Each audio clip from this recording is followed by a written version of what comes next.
누가복음 15장 11절. 또 가라사대 어떤 사람이 두 아들이 있는데 예수님께서 비유로 말씀하셨습니다. 어떤 사람에게 두 아들이 있는데 그 둘째가 아비에게 말하되 아버지여, 재산 중에서 내게 돌아올 분깃을 내게 주소서 하는지라. 아비가 그 살림을 각각 나눠 주었더니 그 며칠이 못되어 둘째 아들이 재산을 다 모아가지고 먼 나라에 가 거기서 허랑방탕하여 그 재산을 허비하더니. 이렇게 예수님께서 탕자에 관한 비유를 말씀을 해 주셨습니다. 탕자의 모습이 이렇게 보여지고 있습니다. 아버지의 말씀을 듣기 싫어하고 아버지 품 안에서 살기를 꺼려했던 어떤 한 아들, 그 집안의 둘째 아들, 아버지 앞에 요청하고 떼를 써서 자기 앞으로 돌아올 몫을 달라고 했습니다. 물론 한 건 없지만은 자기가 아버지의 아들이다 보니까 아버지의 아들이었기 때문에 분깃을 요구할 수 있었던 것이죠. 그래서 그 아버지는 그 아들의 요청대로 그 아들에게 돌아갈 분깃을 떼어 주었습니다. 그리고 자기 몫을 다 챙겨가지고 먼 나라로 갔습니다. 먼 나라. 거리상으로도 멀기도 하거니와 또 때로는 거리는 지척이지만은 마음이 먼 곳에 가버리는 이런 아들. 먼 나라에 가 거기서 허랑방탕하여 그 재산을 허비하더니 둘째 아들은 그야말로 탕자였습니다. 자기 아버지 앞에 받은 그 재산을 아버지가 얼마나 힘들게 모았겠습니까?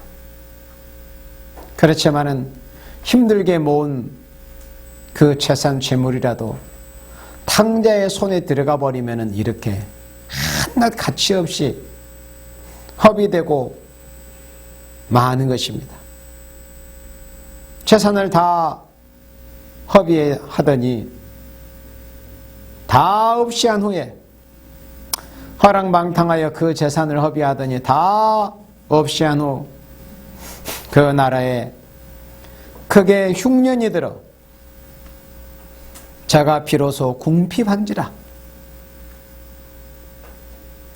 그토록 풍족하게 살아왔던 아버지 집, 아버지 품에서 부족함이 없이 풍족하게 살았었고 또 아버지의 품을 떠났을 때는 잠시는 아버지께 받은 것으로 풍족한 생활을 했었지만은 허랑방탕한 생활을 함으로 인해서 얼마 후에 자기의 재산 다 탕진하게 되었습니다. 그리고 엎친 데 덮친 격으로 설상가상으로 그 나라에 크게 흉년까지 들었습니다. 자가 비로소 궁핍한지라. 비로소 궁핍을 느끼게 되었고 궁핍이 뭐라는 것을 알게 된 겁니다. 궁핍을 자기 몸으로 이제 체감을 하게 된 것입니다. 그래서 가서 그 나라 백성 중 하나에게 붙여서 하니 그가 저를 들로 보내어 돼지를 치게 하였는데 저가 돼지 먹는 쥐염 열매로 배를 채우고자 하되 주는 자가 없는지라. 그 당시에 2000년 전 고대 시대에 가장 천한 계층이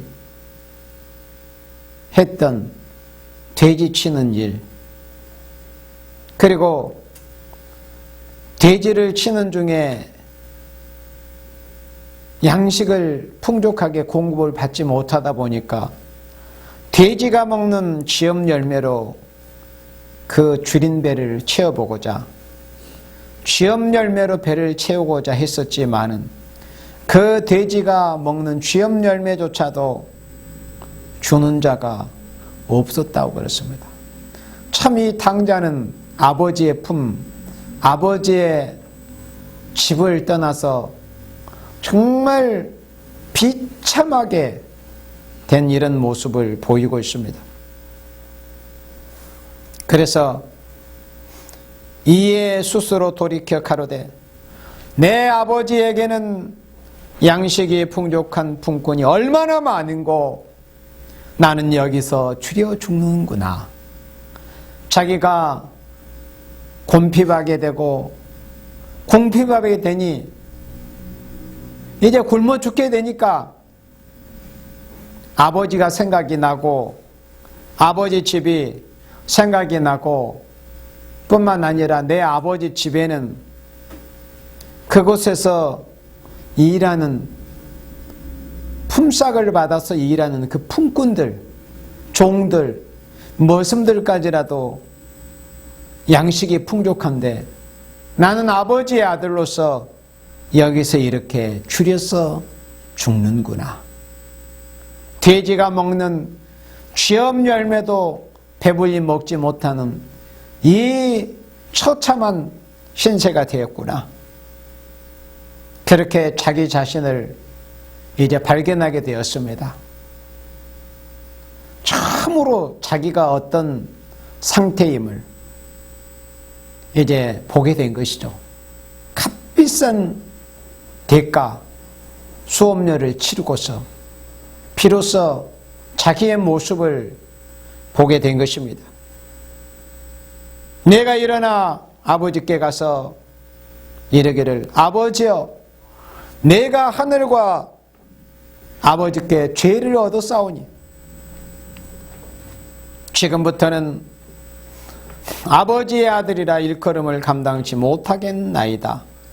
나를 품꾼의 하나로 보소서 하리라 하고 그런 마음을 이제 품게 된 것입니다.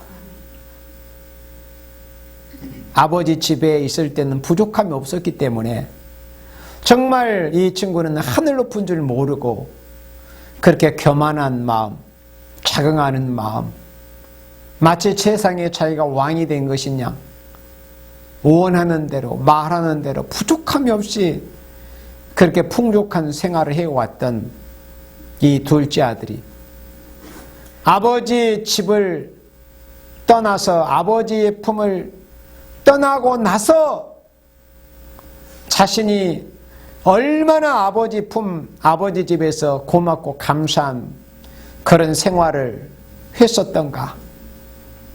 나는 아버지 집에 있을 때, 아버지 품에 있을 때 비로소 아버지 아들로서의 그런 존귀함이 있었었구나.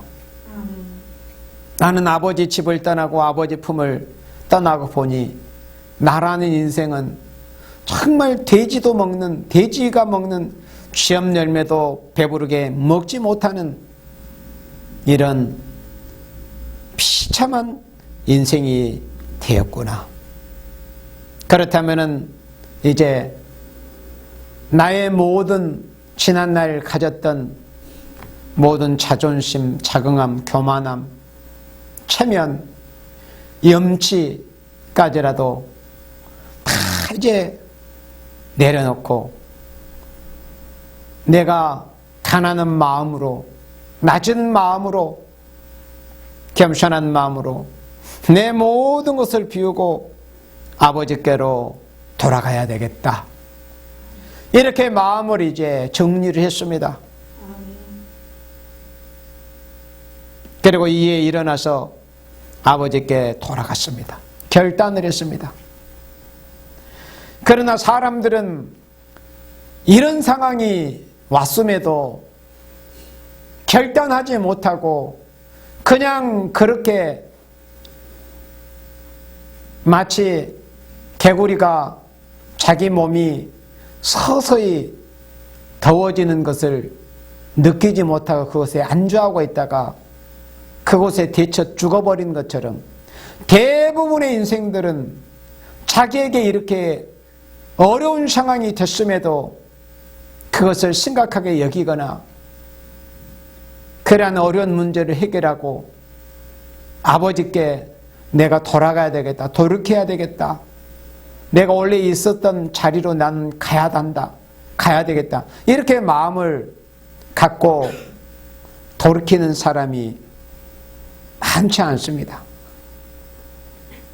그러나 이 아버지의 둘째 아들 이 탕자는 결단을 했습니다. 이제 일어나서 아버지께 돌아가니라.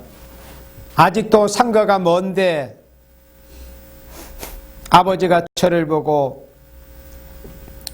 측은히 여겨 달려가 목을 안고 입을 맞추니 아버지는 아들이 돌아오기를 기다리고 있었던 거예요. 날마다 동구 밖을 내려다보면서 내 아들이 언제나 돌아올까. 그리고 아버지는 확신하고 있었을 겁니다. 내 아들은 결국 돌아온다. 내 아들, 내 자식이기 때문에 결국에는 있어야 될 곳이 어디인 줄 결국 알게 될 거다. 비록 많은 재산이 허비되는 비싼 수업료를 치르게 된 일이지만 결국 내 아들은 내 집으로 내 품으로 돌아올 거다. 그런 기다리는 마음을 가지고 아버지는 아들을 기다리고 있었는데 아직도 선거가 먼데 먼 발치에서 희미하게 오는 모습을 보았지만 벌써 아버지는 아들의 모습인 줄 알아보았어요. 집을 나갈 때 그런 모습이었겠습니까? 아닙니다. 집을 나갈 때는 얼마나 멋쟁이로서 황태자처럼 머리도 꾸미고 귀에는 귀고리도 하고 좋은 옷에 최고의 고가품으로 치장을 하고 그렇게 위세당당 위풍당당하게 나갔었을 것입니다. 그러나 돌아오는 그 모습은 옷도 제대로 변변치 않는 겨우 누더지나 걸치고 오는 그런 모습, 머리는 질렁질렁 마치 집처럼 그런 모습으로 돌아오고 있었을 테지만은 아버지는 벌써 아들임을 알아본 거예요. 그래서 아직도 상거가 먼데 아버지가 저를 보고 측은히 여겨 달려가 목을 안고 입을 맞추니 아버지가 먼저 달려나간 거예요.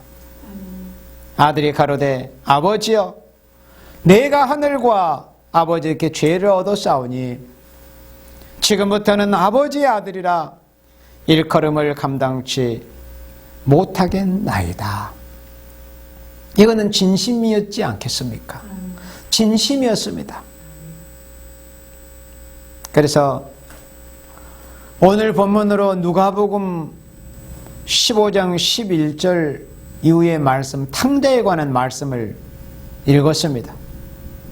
오늘 말씀의 제목은 탕자의 복귀입니다. 탕자의 복귀. 올해 우리 교회의 표어가 처음 행위를 가지라입니다. 처음 행위를 가지라. 탕자가 복귀하는 것입니다. 그래서 제가 어제 말씀을 준비하면서 이 복귀라는 것에 대해서 사전적인 의미를 한번 다시 찾아보고 싶은 마음이 들어서 사전을 보았어요. 그랬더니 이 복귀가 명사였어요. 품사가. 명사입니다. 복귀인데.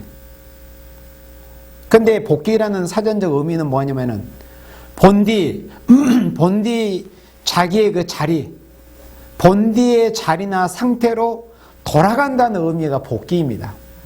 자기가 본디 있어야 할 그 자리, 또 자기가 본래 보이고 유지해야 한 그런 상태로 돌이키는 것이 복귀다. 이런 사전적 의미를 가지고 있는 단어가 바로 복귀입니다. 오늘 말씀은 탕자의 복귀입니다. 그래서 누가복음 15장에서 예수님께서 비유로 말씀해 주신 이 탕자에 관한 말씀은 우리가 읽을 때마다 마음이 짠하고, 행여라도 우리 자신들이나 내 가족 중에서 하나님 보시기에 영적인 탕자가 있지는 않는가 한 번쯤 되돌아보게 되는 이런 하나님의 사랑이 절절 배어있는 이런 말씀입니다. 그렇다면 오늘 탕자의 복귀라는 이 제목의 말씀에서 예수님께서 탕자의 비유를 말씀하신 이 말씀을 우리가 이 시간 다 같이 보았는데, 그렇다면 우리가 아버지의 아들, 아버지의 딸, 아버지의 자녀들로서 우리가 내가 있어야 될 자리가 과연 어디인가? 그걸 먼저 다시 이제 인식을 해야 됩니다. 복귀를 하려면. 둘째 아들 탕사가 자기의 재산을 다 허랑방탕한 생활을 통해서 허비해버리고 나서 빈털터리가 되고 심지어 먹을 것이 없는 그런 자리, 그런 상태에 들어갔을 때 생각한 게 뭐였냐면 내가 있어야 될 자리, 내가 있어야 될 자리가 어디인가, 또 나는 어떤 상태에 있어야 할 것인가, 복귀를 생각한 겁니다. 복귀. 나는 지금 탕자의 상태에 있지만은 결국에는 내가 원래 이런 자리에 이런 꼴, 이런 모습으로 나는 있어야 되지 않을 사람이지 않는가. 그걸 인식을 한 겁니다. 복귀의 필요성을 느끼게 된 것이죠. 복귀의 필요성을 느낄 때 사람은 복귀하게 됩니다. 복귀하려고 시도를 하게 되는 것이죠. 무엇이든지 사람이라고 하는 것은 필요성을 느껴야 합니다. 우리 하나님의 자녀가 있어야 될 자리는 어디인가? 요한복음 1장 12절에 사도 요한을 통해서 성경을 기록하게 하실 때 영접하는 자, 곧 그 이름을 믿는 자들에게는 하나님의 자녀가 되는 권세를 주셨다고 했습니다. 우리의 자리가 어디예요? 하나님의 자녀로서의 우리는 자리가 우리의 자리입니다. 우리는 마귀의 자식들도 아닙니다. 우리는 이 세상의 어떤 세력이나 어떤 인생에 속한 그런 자들도 아닙니다. 원래 우리가 있어야 될 자리, 우리 본디 있어야 될 자리, 우리의 본래의 상태는 하나님의 자녀로서의 그런 상태, 하나님의 집에서 하나님의 자녀로서 있어야 되는 것이 우리가 있어야 될 자리입니다. 그리고 에베소서 2장 6절 말씀 여러분들 보시면은 에베소서 2장 6절에 우리에게 예수 믿는 우리, 곧 공중권세를 잡고 있었던 붉은 영, 옛뺀 마귀 사탄의 종이 되고 도구가 되어 있었던 우리들이 우리 예수님이 우리에게 찾아오심으로 인해서 우리가 공중권세를 잡은 자에게서 벗어나서 예수님의 품으로 안기고 하나님의 품으로 우리가 이제 옮기어서 우리가 본래 있어야 될 자리인 아버지의 자녀의 그 권세의 자리로 우리가 돌아오게 되었습니다.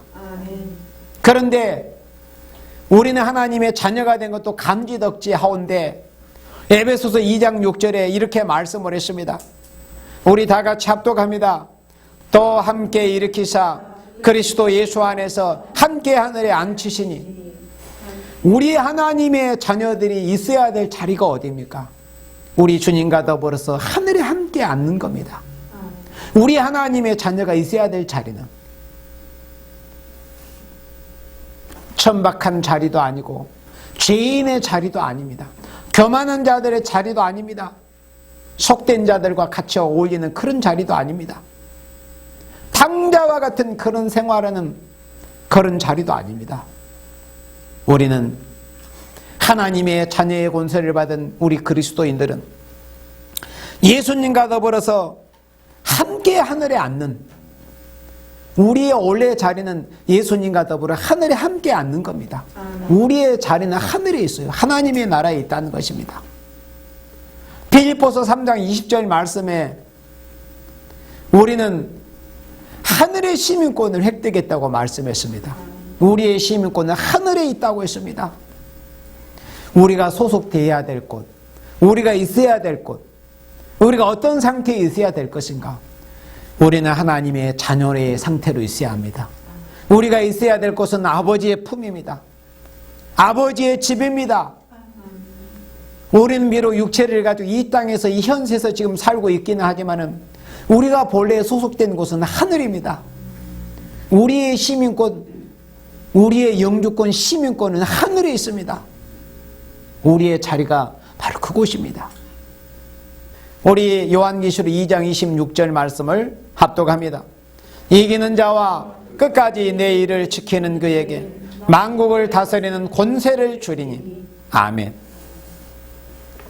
이기는 자, 이 예언의 말씀을 굳게 붙들고 미혹의 세력, 교회를 혼잡스럽게 하고 교회를 대적하고 진리를 해방하는 이런 적기독 세력과 더불어 싸워서 우리가 이기는 자로서 받게 될 만국을 다스리는 권세, 철장 권세, 만국을 다스리는 권세, 그 왕권의 축복을 받아서 영원히 누려야 될 생명들이 바로 우리 하나님의 종들, 하나님의 자녀가 영원히 있어야 될 자리입니다. 만국을 다스리는 권세를 주린이 이렇게 말씀했습니다. 아직은 우리가 만국을 다스릴 권세를 받지는 못했습니다. 그렇지만은 이렇게 주님께서 우리에게 약속을 하셨습니다. 너희가 신앙의 승리자가 되고 이 다름줄의 예언의 말씀을 읽고 듣고 지켜서 대적하는 666 붉은 용, 붉은 심승, 거짓 선교의 세력을 결국 이기는 자에게는 만국을 다스리는 권세를 주겠다. 그 왕권은 세세 왕권이다. 이렇게 주님이 약속하셨기 때문에 우리가 결국은 영원히 있어야 될 자리는 세세 왕권의 축복을 받는 자리입니다.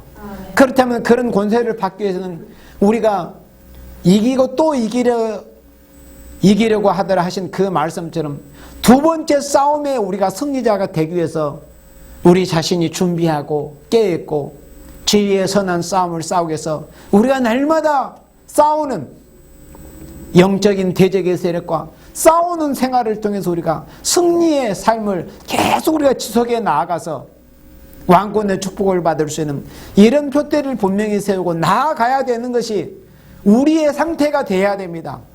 그것이 바로 우리가 있어야 될 자리이고 우리가 해야 될 그런 싸움터입니다. 우리 하나님의 자녀로서. 그래서 하나님의 자녀가 있어야 될 자리, 하나님의 자녀가 유지해야 될 그런 상태가 뭔가를 정확하게 바로 알고 그곳으로 돌이키는 것을 복귀라고 하는 것입니다. 그렇다면은 우리는 하나님의 자녀의 권세를 받았고 우리는 예수님과 더불어서 하늘에 함께 앉게 되는 이런 존귀함을 우리가 입어야 되고 또 우리가 이기는 자가 돼서 철장의 권세, 만국을 다스리는 세세 왕권의 축복을 받아야 될 우리들로서 과연 지금 우리의 모습이 과연 어떤 모습인가? 오늘 말씀은 바로 이걸 우리 자신들로 하여금 한번 생각해 보라는 이런 취지에서 말씀을 전하는 것입니다. 우리가 본래 있어야 될 자리가 어디인가? 우리는 어떤 상태의 본디 있어야 될 것인가? 만일에 그렇지 않다면 우리도 역시 하나님 앞에는 영적인 탕자가 아니겠는가?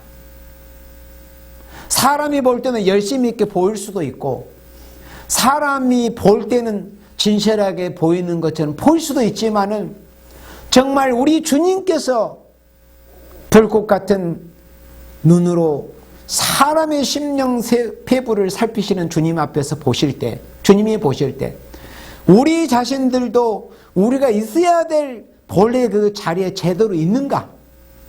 아니면 우리가 정말 주님이 보실 때 우리가 주님이 기뻐하시는 그런 상태에 있는가? 만일에 그렇지 않다면 우리는 다, 물론 사람마다 다소 차이가 있기는 하겠지만은 주님이 보실 때는 영적인 탕자를 하는 것입니다. 이러한 자리에 우리가 있어야 되는데, 하나님의 자녀로서, 주님과 더불어서 하늘에 앉는 자로서, 또 만국을 다스릴 세세 왕권의 축복을 받아야 될 우리 그리스도인들이 지금 우리 자신들이 어떤 자리에 있는가? 나는 지금도 여전히 돼지가 먹는 쥐암 열매나 좀 더 한 줌이라도 더 먹기 위해서 허덕이고 있지는 않는가? 내가 아버지의 존귀한 아들로서 그런 존귀한 신분을 망각한 채 하나님의 자녀의 권세가 얼마나 영광스러운 그런 자리입니까? 그런 존귀함을 상실해버리고 돼지나 치고 쥐암 열매나 찾아다니면서 줄임배나 채우려고 하는, 헉이나 면하려고 하는 이런 영적인 탕자가 되어있지는 않는가? 이걸 우리 자신들이 오늘 예수님께서 하신 이 탕자의 비유의 말씀을 통해서 우리 자신들이 돌아봐야 됩니다. 누가복음 15장 21절에서 아들이 아버지를 만나서 저는 이제 아버지 아들이라 일컬음을 감당치 못하겠나요? 이 정도까지 낮아졌지만은, 그렇다고 해서 아버지께서 그 아들에 있어서 그 아들로서의 그 권세, 자녀로서의 그 권세를 박탈하시겠어요? 회개하고 돌아왔는데, 아버지의 품으로 복귀했는데, 아버지 집으로 돌아왔는데, 그래서 우리는 하나님 앞에 복귀해야 된다. 영적인 탕자가 된 우리들로서 다 부분적으로 탕자의 모습을 보이고 있을 것입니다. 완벽하게 완전한 생활을 하지 않는다면 어느 부분에 있어서는 분명 영적인 탕자의 그런 구석들이 있을 것입니다. 우리가 하나님 앞에서 내 모습이 어떤 부분, 어떤 구석이 주님이 보실 때 나는 탕자인가 하는 것을 냉철하게 오늘 말씀을 보고 들으면서 우리 자신을 성찰하고 우리 자신을 돌아보아서 내가 오늘날까지 그런 부분에서 나는 탕자였구나. 그렇다면 나도 이제는 내 현실, 내 모습을, 내 상처를 바로 직시하고 내가 아버지의 품으로 복귀해야 되겠다. 이런 마음가짐이 있어야 됩니다. 마지막 역사는 돌이키는 역사입니다. 아멘. 마지막 역사는 돌이키는 역사예요. 회개시키는 역사. 우리 말라기 4장 말씀을 보도록 합니다. 말라기 4장 5절 말씀을 다 같이 봅니다. 마지막 역사는 돌이키는 역사입니다. 복귀하는 역사입니다. 말라기 4장 5절에 보라, 여호와의 크고 두려운 날이 이르기 전에 내가 선지 엘리야를 너에게 보내리니. 하나님께서 말라기 선지자를 통해서 예언케 하실 때 인간 종말의 마지막 역사에 있어서 선지 엘리야를 너에게 보낸다고 말씀했습니다.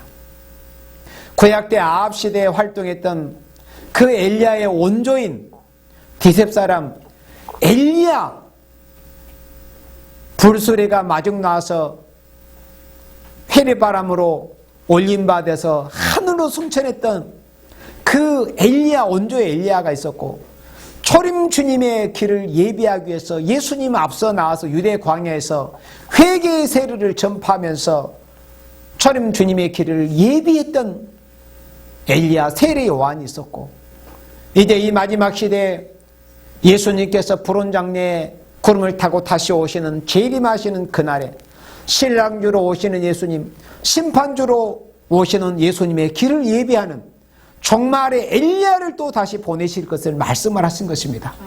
그래서 성경에서 하나님이 역사에서 보면 엘리야의 역사는 3번 있음을 알 수 있습니다. 구약 때 온조 엘리야, 디셉 사람 엘리야, 그리고 초림 주님의 길을 예비했던 엘리야, 세례 요한, 그리고 이 마지막 시대에 여기 말라기 4장 5절로 6절에 있는 이 말씀처럼 여호와의 크고 두려운 날이 이르기 전에, 그러면 여호와의 크고 두려운 날은 하나님의 마지막 심판의 날이라는 것을 알 수 있습니다. 초림 주님이 이 땅에 심판주로 오셨던 것이 아닙니다. 죄인을 부르시고 죄인을 용서해 주시기 위해서 오셨던 예수님이 초림 메시아로 오신 예수님이었습니다. 그런데 그 예수님께서 하늘 보좌 우편으로 승천해 계셨다가 이제 두 번째 다시 그분이 오실 때 재림 주님, 심판 주님의 길을 예비하는 그 선지를 하나님께서 보내신다고 하실 때 어떤 사명으로 보이느냐, 엘리야의 사명, 엘리야의 심정을 가지고서 보내서 사명을 하게 하신다는 것을 이렇게 말라기 선지자로 말씀하신 것입니다. 내가 선지 엘리야를 너에게 보내리니. 그러면 엘리야의 사명을 받은 종들이 마지막 하나님께로부터 나와서 이제 일으킴을 받아서 활동을 합니다. 엘리야. 그런데 이 종말의 마지막 엘리야가, 말라기 선지자가 예언한 종말의 엘리야는 어떤 사명을 가지고 어떤 심정으로 어떻게 역사할 것인가 하는 것을 말라기 4장 6절에서 한 구절에서 알 수 있어요. 그가 아비의 마음을 자녀에게로 돌이키게 한다는 겁니다.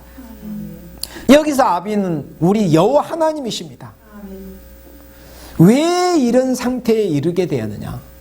하나님의 백성이 하나님의 품을 떠나버린 거예요. 하나님의 백성이 본디 있어야 될 아버지의 집을 떠나버린 거예요.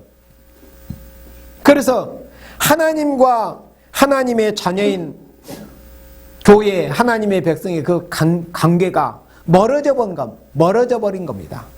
상가가 멀어져 버린 거예요. 그래서 마지막에 하나님께서 재림 주님의 길을 예비하는 엘리야, 말세 증인, 말세종의 사명은 엘리야의 심정을 가지고 나와서 아버지의 마음이 하나님의 자식들에게서 떠나버리셨다고 했어요. 하나님이 화가 나신 거죠. 하나님은 독생자 아들까지, 그리스도 예수님까지 십자가에 내어주셔서 당신의 택하신 생명들을 살리고자 하시는 이런 사랑을 베풀어 주셨지만은, 그리고 뿐 아니라 수많은 종들이 피 흘리게 하시고 생명을 버려서 온 세계 교회를 세우고 교회를 일구고 하나님의 나라가 이루어지게 하는 이런 역사를 오늘날까지 하나님께서 진행하셨어요. 그런데 이사야 5장 말씀에 보면 내가 내 포도원에 대해서 한 것 외에 무엇을 더할 것이 있으랴 하신 그 말씀처럼 하나님께서도 더 이상 해 주실 수 없을 만큼의 사랑을 당신의 백성들에게 베풀어 주셨는데도 불구하고 하나님의 백성이라는 사람들의 모습은 마치 출애굽 때 구약시대 출애굽 역사에서 그런 하나님의 놀라운 은혜를 입고 능력과 기사와 표적을 체험하고 자기네들의 몸소 체험하고 먹고 마시는 그런 생활을 했음에도 불구하고 항상 불평불만으로 인해서 하나님의 진노를 쌓았던 그런 육적 이스라엘의 모습들과 같이 인간 종말에도 어린 양 되신 예수 그리스도의 십자가의 보혈의 공로를 통해서 구원받아 하나님의 자녀의 권세를 받았고 하늘에 안지은 바 되는 이런 존귀한 생명이 되었음에도 불구하고 세상 것이 무엇이 그렇게 좋다고, 마귀가 주는 것이 무엇이 그렇게 달콤하다고, 그걸 다 따라서 아버지의 품을 떠나버리고 아버지의 집을 다 떠나버린 겁니다. 그래서 하나님께서 마지막 보내는 종들의 심령을 엘리야의 심정을 가지고 보내신다는 거예요. 그렇게 해서 그가 아버지의 마음을 자녀에게로 돌이키게 한다는 거예요. 그럼 아버지의 마음이 어떻게 해서 자녀에게 돌이키게 되겠습니까? 엘리야의 심정을 받은 이 마지막 종들이 나와서 하나님의 백성들에게 회개를 촉구하는 겁니다. 너희들이 범죄함으로 아버지의 품을 떠났으므로 영적인 탕자가 되었으므로 아버지께서는 하나님께서는 너희들에게 대해서 이사야 8장의 말씀처럼 낯을 가리우고 계신다. 그러니 이제라도 회개하고 여호와의 크고 두려운 날, 주님의 재림 심판의 날이 이르기 전에 회개해라. 회개하는 모습을 보시고 아버지의 마음이 자녀에게로 이제 돌아서신다는 거예요. 이런 역할을 하는 것이 정말 말세 증인의 사명입니다. 엘리야의 사명. 그리고 자녀들의 마음을 그들의 아비에게로 돌이키게 하리라. 하나님의 자녀, 오늘의 교회, 하나님의 종들과 성도들의 마음을 영적 탕자인 상태에서 하나님 아버지께로 돌이키는 회개를 촉구하는 이런 역사를 하는 것이 말세 엘리야의 사명이라고 하는 것입니다. 만약에 그렇지 아니하다면은 돌이키지 아니하면 두렵건대 내가 와서 저주로 그 땅을 칠까 하노라. 예수님께서 재림하셔서 심판하신다는 것을 이렇게 말씀을 하신 것입니다. 그래서 엘리야의 사명을 받아서 역사하는 두 증인이 요한계시록 11장의 말씀처럼 앞으로 나오게 됩니다. 하늘문을 닫는다는 그런 의미는 엘리야와 같은 그런 역사를 한다는 의미입니다. 엘리야 때 3년 6개월이 하늘문이 닫혔잖아요. 우루가 내리지 않았습니다.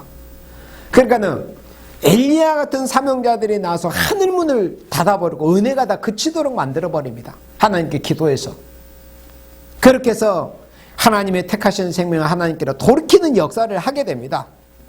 엘리야의 사명을 받아서 요한계시록 11장처럼 두 증인 14만 4천 명을 하나님이 앞으로 일으키십니다. 14만 4천의 대표격이 바로 두 증인입니다. 그런데 요한계시록 11장 3절을 여러분들이 보세요. 요한계시록 11장 3절 말라기 선지자가 하나님께서 인간 종말 마지막 때 하나님의 진노 심판을 앞에 두고 선지 엘리야를 보낸다고 하셨는데 그 엘리야가 요한계시록 11장에서 보니까 어떻게 하나님께로부터 일으키심을 받아서 역사하게 되는가 하는 것을 요한계시록 11장 3절에서 말씀을 할 때 내가 나의 두 증인에게 권세를 주리니 여기서 내가 나의 이 두 증인이 바로 엘리야의 사명을 가지고 나오는 종들입니다. 엘리야나 모세처럼 하나님의 백성을 하나님께로 바로 이끌기 위해서 나오는 마지막 때 쓰임을 받은 종들이 바로 두 증인입니다.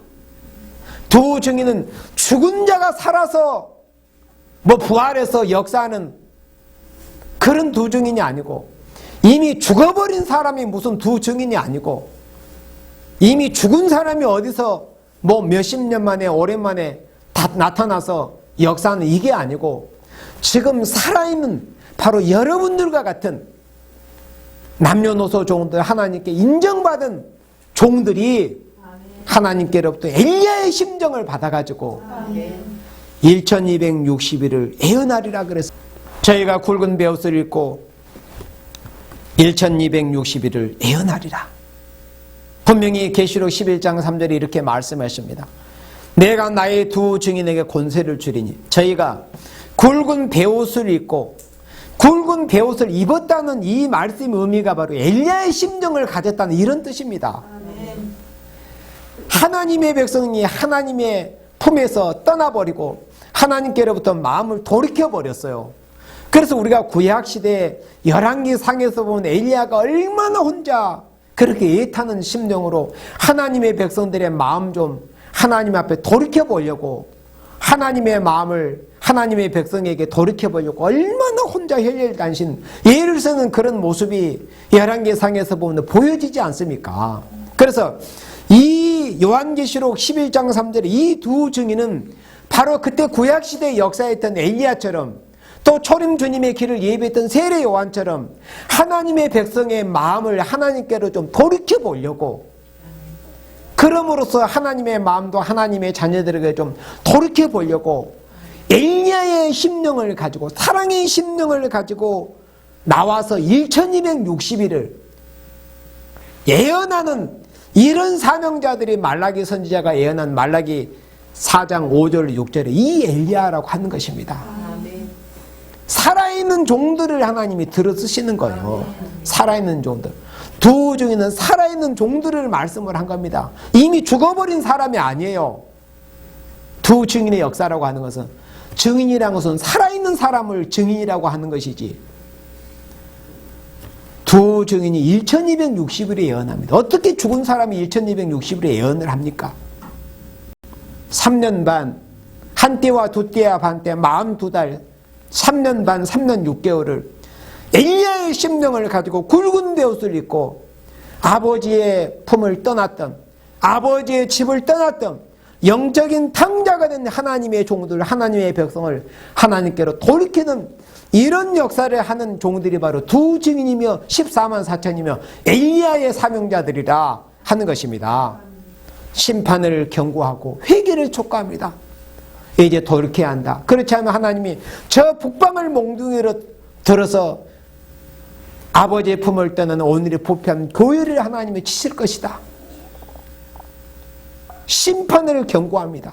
그리고 회개를 촉구합니다. 엘리야의 심정을 가지고, 이것이 말세의 두 증인의 역사라고 하는 것입니다.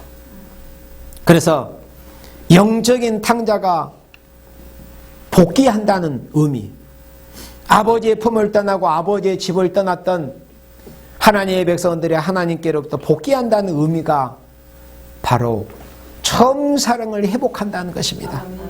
처음 행위를 가지는 것이다 하는 것입니다. 그래서 결론적으로 요한계시록 2장 4절 말씀에서 너의 처음 사랑을 버렸느니라. 그러니까 처음 사랑을 버렸다고 하는 것은 너의 상태가 어떻다는 것입니까? 영적인 탕자의 상태에 있다, 이런 뜻입니다.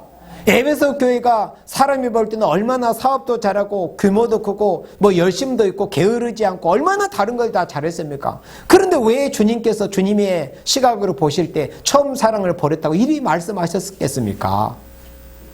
외형적인 모습은 사람들에게는 잘 보이는 것처럼, 잘하는 것처럼 보였지만 진짜 하나님과의 관계에 있어서 그들의 마음은 주님께로부터 떠나 있었던 거예요. 그래서 처음 사랑을 너희가 버렸다.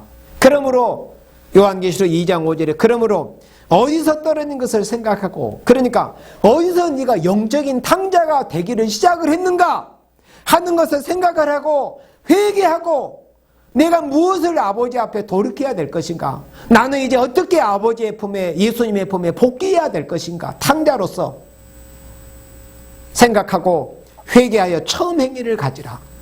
처음 행위를 가지라는 것이 무슨 의미입니까? 탕자로서 이제 아버지의 품에, 우리 예수님의 품으로 복귀해야 한다는 겁니다.